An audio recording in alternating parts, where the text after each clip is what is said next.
പച്ചടി, സാമ്പാറ്, പരിപ്പ്, പപ്പടം, അച്ചാറ്, ഇത്രേ ഉള്ളൂ. എങ്ങനെയുണ്ട് ആനന്ദേട്ടാ എന്റെ കറികളൊക്കെ? ഒന്നാം തരം ഇട്ടുണ്ട് അമ്പൂട്ടി. എല്ലാത്തിനും നല്ല രുചിയുണ്ട്. അതെ, എന്റെ ചേട്ടപ്പന് നല്ല ഇഷ്ടമുള്ളൊരു കറിയുണ്ട്. എന്താണെന്നറിയാമോ? പറയട്ടെ ഞാൻ. ഏതാ? മുള്ളങ്കി തോരൻ. മനുഷ്യരാരും കൂട്ടാത്തതാ.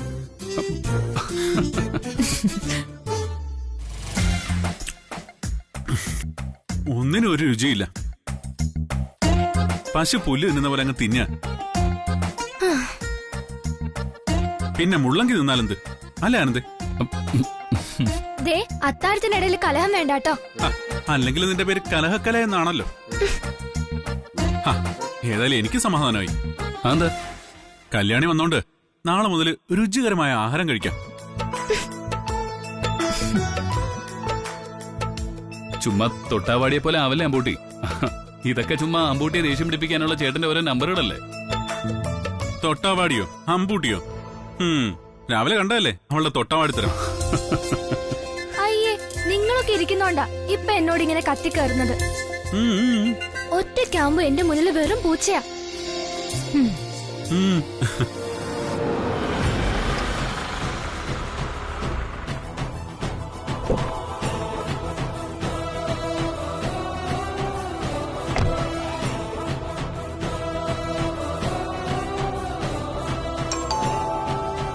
ബ്രോ, അരവിന്ദാണല്ലോ. അനിയന്റെ ശബ്ദം കേട്ടപ്പോ മുഖത്തെന്തോ സൂര്യൻ ഉദിച്ചോലും ഉണ്ടല്ലോ. ആര് വന്നാലും ആഹാരത്തിന് മുന്നിൽ എണീക്കാൻ പാടില്ല. അരവിന്ദ് സാറിനെ ഞാൻ വിളിച്ചിട്ട് വരാം.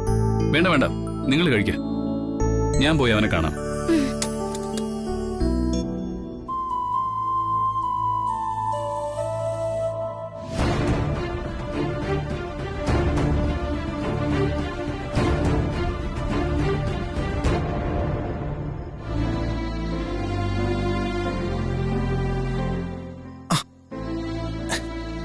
ബ്രോ, നീ എന്തിനാ ഈ രാത്രി എന്നെ തിരക്കി ഇവിടേക്ക് വന്നത്? എനിക്ക് എന്റെ ബ്രോയെ കാണാതെ ജീവിക്കാൻ പറ്റില്ല. നിനക്ക് ഞാൻ മാത്രമല്ലല്ലോ, അമ്മയും അച്ഛനും ഭാര്യയുണ്ട്. നീ അവരോടൊപ്പം ജീവിക്ക. ഞാൻ ജനിക്കുമ്പോ എനിക്ക് അമ്മയും അച്ഛനും മാത്രമായിരുന്നില്ല, ഒരു ഏട്ടനും ഉണ്ടായിരുന്നു. എന്റെ ബ്രോയാ. സാഹചര്യങ്ങൾ അനുസരിച്ച് ചിലതൊക്കെ മറക്കാൻ ശ്രമിക്കണം, അല്ലെങ്കിൽ ജീവിതം പരാജയപ്പെടും. എനിക്ക് എന്റെ ബ്രോയെ മറക്കാനൊന്നും ഈ ജന്മത്തെ സാധ്യമല്ല. അങ്ങനെ മറക്കണമെങ്കിൽ ഞാൻ മരിക്കണം. അരവിന്ദ, വാക്കുകൾ കൊണ്ട് വിവരിക്കാനാവില്ല നീ എനിക്ക് എന്താണെന്ന്. അത് വികാരങ്ങളുടെ ഭാഷയാണ്. നിന്റെ സ്നേഹത്തിന് മുന്നിൽ എന്നും തോറ്റു തന്നിട്ടേ ഉള്ളൂ ഞാൻ. അതുകൊണ്ട് തന്നെ ഞാൻ പറയുക, എന്നെ തിരികെ വിളിക്കാനാണ് നിന്റെ ഈ വരവിന്റെ ഉദ്ദേശമെങ്കിൽ നിനക്ക് നിരാശയായിരിക്കും ഫലം. ഞാൻ വരില്ല. ബ്രോ തന്നെ എന്നോട് പറഞ്ഞിട്ടുണ്ടല്ലോ ചിലതൊക്കെ മറക്കണമെന്ന്. അതുപോലെ ഞാനും പറയാ, ചില കാര്യങ്ങൾ കണ്ടില്ലെന്നും കേട്ടില്ലെന്നും തടിക്കണം. പലതും അങ്ങോട്ട് മറന്നു കളയണം. ഹൃദയത്തിലേക്ക് ഏൽക്കുന്ന മുറിവുകളുടെ ആഴവും നൊമ്പരോ അറിയാതെയാണ് നീ പറയുന്നത്. നിന്റെ ഈ ബ്രോ എല്ലാം അടക്കി പിടിച്ച ഭാവത്തോടെ നടക്കാൻ ശീലിച്ചവനാ. അതുകൊണ്ട് ചങ്ക് നീറിപ്പെടയുമ്പോഴും ചിരിച്ചുകൊണ്ട് നടക്കുന്ന എന്റെ ഈ മുഖം കണ്ട് എല്ലാം നിനക്ക് മനസ്സിലായെന്ന് വരില്ല. ബ്രോ, എന്നെ വിട്ടേക്ക്, ഞാൻ സഹിക്കാൻ ശ്രമിക്കാം. പക്ഷെ നമ്മുടെ അച്ഛൻ ഓർത്തിട്ടെങ്കിലും ബ്രോ നമ്മുടെ വീട്ടിലേക്ക് വരണം.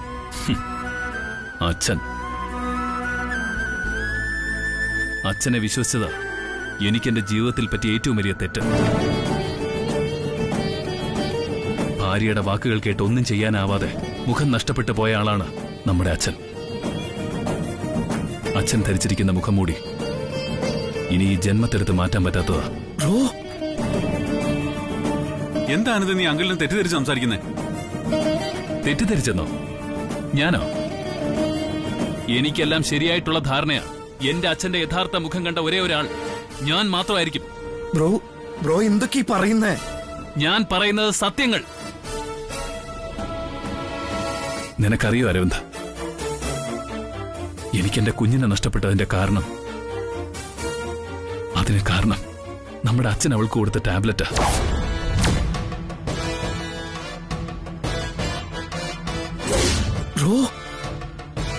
ആനന്ദേ, നീ എന്തൊക്കെ ക്രൂരതകളായി വിളിച്ചു പറയുന്നേ?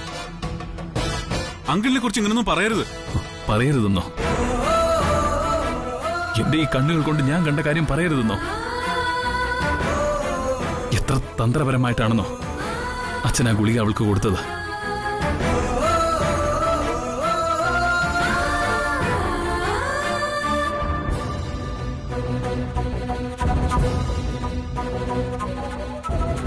ഈ ടാബ്ലറ്റ് ഡോക്ടർ തന്നതാ. ഇത് കഴിച്ചിട്ട് വേണം ഉറങ്ങാൻ. പ്രീ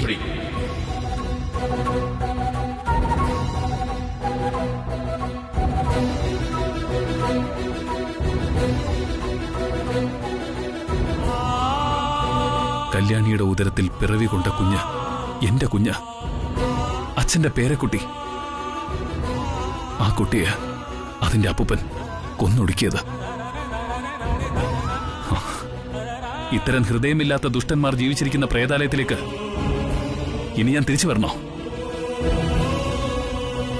പാവം, പിറക്കാൻ പോകുന്ന കുഞ്ഞിനുള്ള പട്ട് തൂവാലയും തുന്നി നാളുകൾ എന്നെ കാത്തിരിക്കുക പാവം കല്യാണി.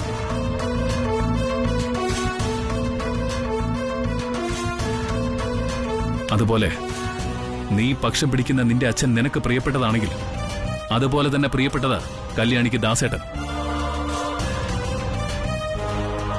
ഇവരെ പേടിച്ച് സ്വന്തം നാട്ടിൽ പോയി കൂലിവേല ചെയ്ത് ജീവിച്ചിരുന്ന ആ പാവം ദാസേട്ടനെ കൂടപ്പിറപ്പാണെന്ന് തെറ്റിദ്ധരിപ്പിച്ച് വിളിച്ചു വരുത്തി കാറിൽ കയറ്റി എയർപോർട്ട് റോഡിൽ കൊണ്ടുപോയി കുരുതി കൊടുത്ത അഖിലാണ്ടേശ്വരിയുടെ വാസസ്ഥലത്തേക്ക് ഞാനും എന്റെ ഭാര്യയും ഇനിയും തിരികെ വരണോ?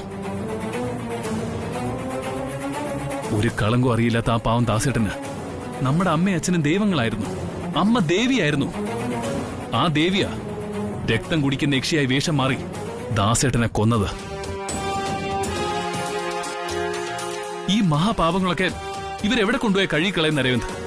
ഗംഗയിലോ, യമുനയിലോ, അതോ നർമ്മദയിലോ? കഴുകിക്കളഞ്ഞാലും ഈ പാപങ്ങളൊക്കെ തീരുമോ? ഇത് ഈ തലമുറയിലെ എനിക്കും നിനക്കും നമ്മുടെ മക്കൾക്കും മേലെ വന്നു ചേരുന്ന ഇടുത്തിയായി മാറില്ലേ?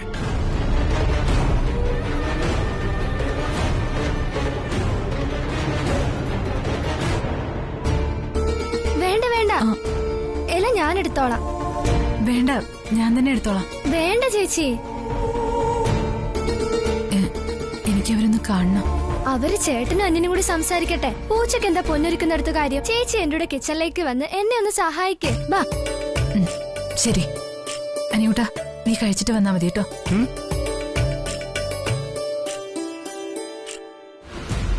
ആനന്ദ്, നീ അതിലിടക്കുന്നു. ആനന്ദ്, നീ മിണ്ടരുത്.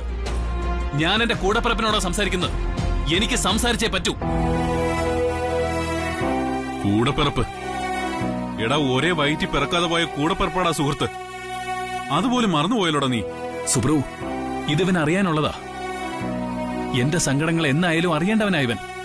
അരവിന്ദ്, നിന്റെ സങ്കടങ്ങൾ അറിയാനല്ല വന്നത്, നിന്നെ കൂട്ടിക്കൊണ്ടു പോവാനാ. എവിടേക്ക്? ആ വീട്ടിലേക്കോ? അച്ഛനും അമ്മയും മനസ്സുകൊണ്ട് എന്നെ പടിയടച്ച് പിണ്ടം വെച്ച് കഴിഞ്ഞു അരവിന്ദ്. അവർക്ക് ഞാനിപ്പോ മകനല്ല. അവരുടെ ആഭിജാത്യത്തിന്റെ ഗോപുരങ്ങൾ തകർക്കാനും അപമാനിക്കാനും ശ്രമിച്ച അവരുടെ ആത്യന്തിക ശത്രുവാ. ആ വീട്ടിലേക്ക് ഇനി ഞാൻ ചെന്ന് താമസിച്ചാൽ കല്യാണിയുടെ ഉദരത്തിൽ ജന്മം കൊണ്ട് ആ ജീവനവരെ ഇല്ലാതാക്കി അവര് കല്യാണിയെ കൊല്ലില്ലെന്ന് എന്താ ഉറപ്പ്?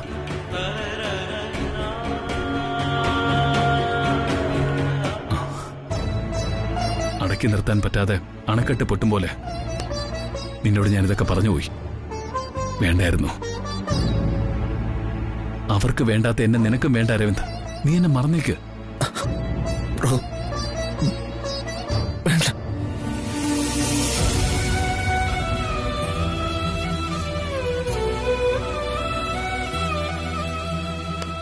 വിഷമിക്കാതെ അരവിന്ദ്, നീ ഇപ്പൊ പൊയ്ക്കോ. സുവർണ, എന്റെ ബ്രോയില്ലേ?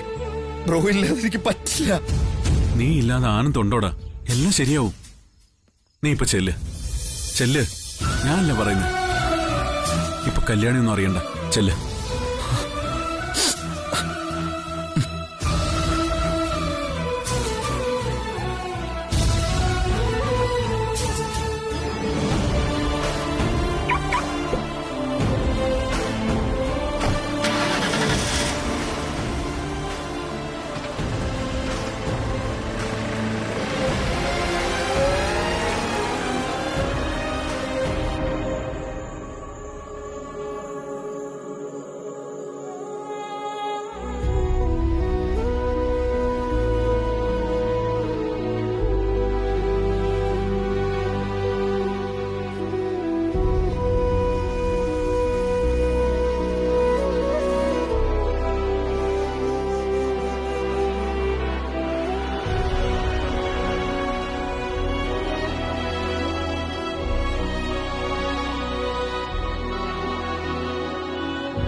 നന്ദന,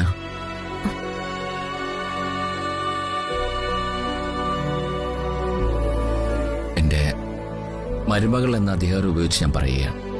ഒന്നും തോന്നണ്ട. അല്പം മുമ്പ് നീ എടുത്ത തീരുമാനം ശരിയായില്ല. അങ്കിളിന് അറിയില്ല, എന്റെ അച്ഛനെ പോലെ സ്നേഹിക്കുകയും ബഹുമാനിക്കുകയും ചെയ്യുന്ന ആള് തന്നെയാ അങ്കിള്. ആ സ്വാതന്ത്ര്യം ഉപയോഗിച്ച് തന്നെയാ ഞാനും സംസാരിക്കുന്നത്.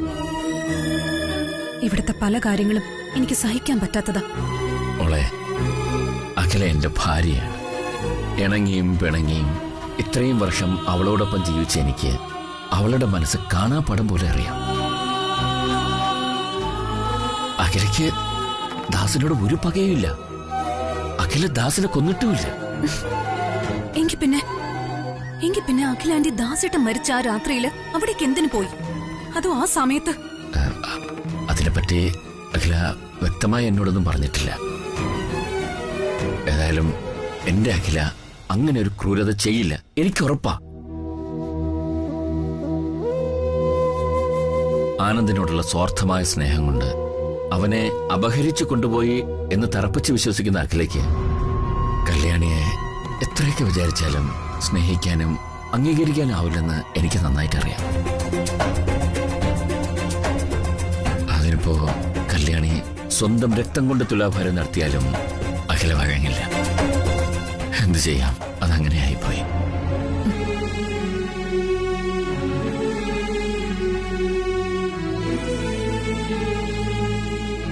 എന്നുവെച്ച് രണ്ടാമത്തെ മരുമകളായ നന്ദനയോട് അഖിലയ്ക്ക് അങ്ങനെയല്ല. നിന്നോട് വളരെ സ്നേഹമാണ്. സ്വന്തം മകളായിട്ടാ അവള് നിന്നെ കരുതുന്നത്.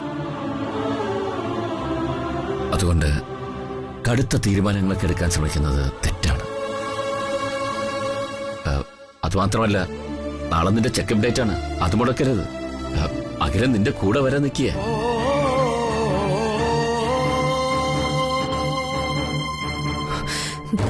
ചെക്കപ്പും കാര്യങ്ങളും ഒക്കെ ഞാനും അരവിന്ദ് കൂടി നോക്കിക്കോളാം. അതിനാരുടെയും സഹായം ആവശ്യമില്ല. നന്ദന, സാഹചര്യം അനുസരിച്ച് നിറം മാറാൻ കഴിയുന്ന പൂന്തിനെ പോലെ ഇവിടെ പലരും. അവരെയൊക്കെ എങ്ങനെ വിശ്വസിക്കും? ഒരു സുപ്രഭാതത്തിൽ മൂത്ത മരുമകളെ അംഗീകരിക്കുകയും അടുത്ത സന്ധ്യയില് അവളെ ആട്ടി പുറത്താക്കുകയും ചെയ്യുന്ന അസഹനീയമായ കാഴ്ച കണ്ട കണ്ണുകളാണ് എന്റേത്. നാളെ ആ അവസ്ഥ എനിക്ക് വരില്ലെന്ന് എന്താ ഉറപ്പുള്ളത്? എന്താ അങ്ങനെ ഒരു ഉറപ്പ് തരാൻ അങ്കിളിനെ കൊണ്ട് പറ്റുമോ? മോളെ, അങ്ങനെയൊന്നും ചിന്തിക്കരുത്. നീ തൃച്ചമ്പരത്തേക്ക് പിൻവാതിലൂടെ വന്നവളല്ല. ഓ, അപ്പോ കല്യാണി പിൻവാതിലിലൂടെ നുഴഞ്ഞു കയറി വന്നവളാണെന്നാണോ അങ്കിൾ പറഞ്ഞു വരുന്നത്? എഴുതാപ്പുറം വായിക്കരുത്. ഞാൻ അങ്ങനെ ചിന്തിക്കില്ല. എന്നെ പോലെ എല്ലാവരും അങ്ങനെ ചിന്തിക്കണമെന്നില്ല എന്നാ ഞാൻ പറഞ്ഞത്. ആയിക്കോട്ടെ, പക്ഷെ ഞാൻ ഇവിടെ കാണുന്നതും കേൾക്കുന്നതുമായ സത്യങ്ങളാണ് വിളിച്ചു പറഞ്ഞത്. രുചിച്ചത് കയ്പാണെങ്കിൽ കയ്പെന്ന് പറഞ്ഞു തന്നെയാണ് എനിക്ക് ശീലം. നന്ദന, ഒന്നെനിക്കറിയാം. നീ അഖിലയ്ക്ക് വെറും മരുമകളല്ല, പിറക്കാത്ത മകളാണ്. അതുകൊണ്ട് നീ അഖിലെ വെറുക്കാൻ ശ്രമിക്കരുത്. അത്ര എനിക്ക് പറയാനുള്ളൂ.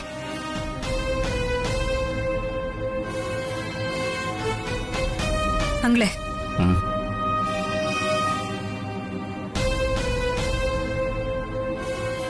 അങ്കിളെ, താലി കെട്ടിയ പെണ്ണ് ഏതൊരു പുരുഷനും എന്നും പ്രിയപ്പെട്ടവള് തന്നെയായിരിക്കും. എന്തു വന്നാലും അവളെ ഒറ്റപ്പെടുത്താനോ കൈവിടാനോ പാടില്ല.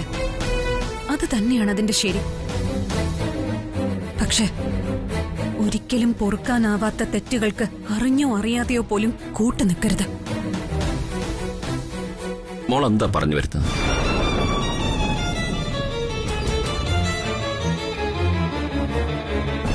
കല്യാണി ഇതുവരെ അറിയാത്തൊരു സത്യമുണ്ട്. അതെന്താണെന്ന് അങ്കിളിന് അറിയാമോ? കല്യാണിയുടെ കുഞ്ഞിനെ ഉദരത്തിൽ വെച്ച് തന്നെ നശിപ്പിച്ചു എന്ന സത്യം.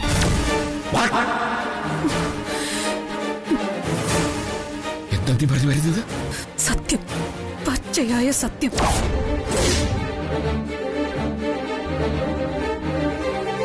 ഒരു കുഞ്ഞിന് ജന്മം നൽകാൻ തയ്യാറായി നാളുകൾ എണ്ണി നോമ്പ് നോറ്റിരിക്കുന്ന ആ പാവം കല്യാണിയുടെ സ്വപ്നം പൊലിഞ്ഞുപോയി.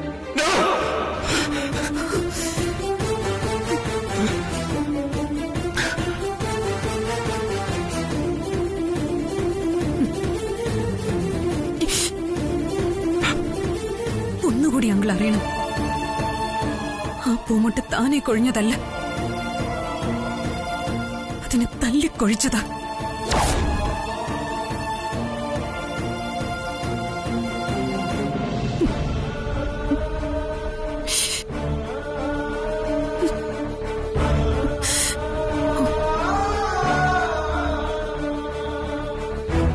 അതെ അങ്കിള്, ഇത് ഗുളിക ഉള്ളിച്ചെന്നതാ.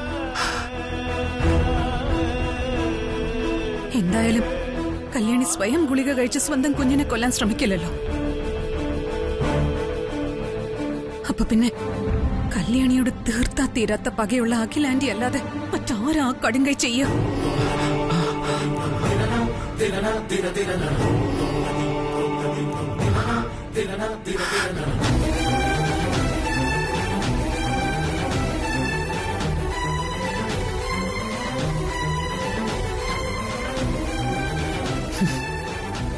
ഞാൻ ഉറച്ചു വിശ്വസിക്കുന്നു, കല്യാണിയോട് ഈ സ്നേഹപ്രകടനമൊക്കെ അഖിലാന്റി കാണിച്ചത് തൃച്ചംബരത്തെ കല്യാണി പ്രസവിക്കുന്ന പുതിയ അനന്തരാവകാശിയെ വേണ്ട എന്ന് ഉറച്ച തീരുമാനം നടപ്പാക്കാൻ തന്നെയാ.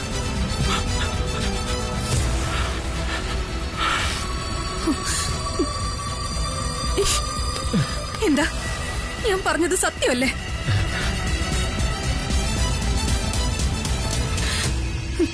അതെ അങ്കിള്, നിങ്ങൾ അല്പം മുമ്പ് പറഞ്ഞില്ലേ കല്യാണിയെ അംഗീകരിക്കാൻ അഖിലാന്റിക്ക് കഴിയില്ലെന്ന്. അങ്ങനെയാണെങ്കിൽ നാഴികയ്ക്ക് 40 വട്ടം തൃച്ചംബരത്തിന്റെ അഭിമാനവും അന്തസ്സും പൊക്കി പറയുന്ന അഖിലാന്റിക്ക് കല്യാണിയുടെ ഉദരത്തിൽ പിറക്കുന്ന ഈ കുഞ്ഞിനെ അംഗീകരിക്കാൻ പറ്റില്ല.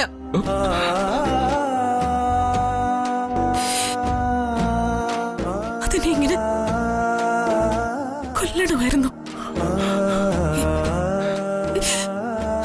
അഖിലാന്റി 2 കുഞ്ഞുങ്ങളെ പ്രസവിച്ചതല്ലേ? പെറ്റെന്നും പറഞ്ഞൊരു സ്ത്രീക്ക്, ഒരമ്മയ്ക്ക് ഇങ്ങനെ ചെയ്യാനാവൂ?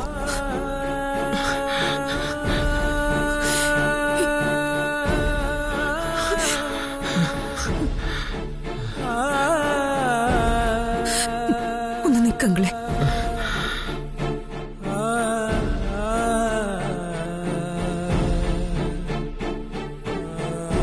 അങ്ങൾ ആദ്യം പറഞ്ഞല്ലോ ഞാനെടുത്ത തീരുമാനം ശരിയായില്ലെന്ന്. ഞാൻ എന്റെ തീരുമാനത്തിൽ നിന്ന് പിന്മാറാങ്ങളെ. പക്ഷെ അങ്കിൾ എനിക്ക് ഉറപ്പ് തരണം, എന്റെ വയറ്റിൽ വളരുന്ന കുഞ്ഞ് ഈ തറവാട്ടിൽ സുരക്ഷിതമായിരിക്കുമെന്ന്. പറ്റുമോ? മോളെ, പറ്റില്ലല്ലേ?